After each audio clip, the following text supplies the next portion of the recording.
High বন্ধুরা, শুভ বিকেল। দেখো আমি চলে এলাম রাতের ডিনারের জন্যে। দেখো এখানে কাবলি ছোলা, আর এটা আলু, আর এটা আদা রসুনের পেস্ট, আর এটা পেঁয়াজ আর টমেটোর। ঠিক আছে, আমি শুরু করব রান্না 5-10 মিনিটের মধ্যে। আশা করি তোমাদের সাথে সব কিছুই শেয়ার করব, তোমরা আমার পাশে থেকো, এইটুকুই রিকোয়েস্ট তোমাদেরকে। চলো বন্ধুরা, এরপর আমি নেক্সট ভিডিও আনছি। বন্ধুরা, পেঁয়াজ ভাজছি লাল লাল করে। দেখো এর মধ্যে তেজপাতা, এলাচ, কাঠচকালি আর একটা লাল লঙ্কা দিয়ে, আর পেঁয়াজটাকে ভালো করে নাড়াচাড়া করে নেব। তারপরে পরে সব আসছি, সমস্ত মশলা ফসলা দেবো।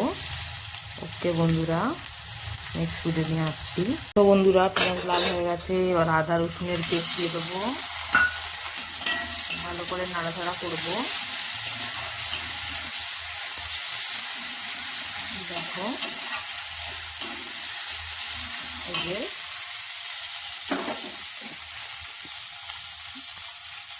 আশা করি তোমাদের ভিডিওটা ভালো লাগবে। আর বাইরে ঠান্ডা ঠান্ডা ওয়েদার, কাবলি ছোলা আর রাতে ডিনারে গরম গরম রুটি বেশ জমে যাবে। আর এখানে বন্ধুরা হলুদ আর লঙ্কা গুঁড়ো একটু, এই যে মশলা কষবো এবারে আমি।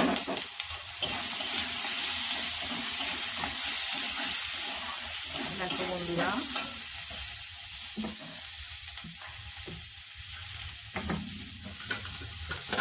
এই যে বন্ধুরা টমেটো দিয়ে দেবো।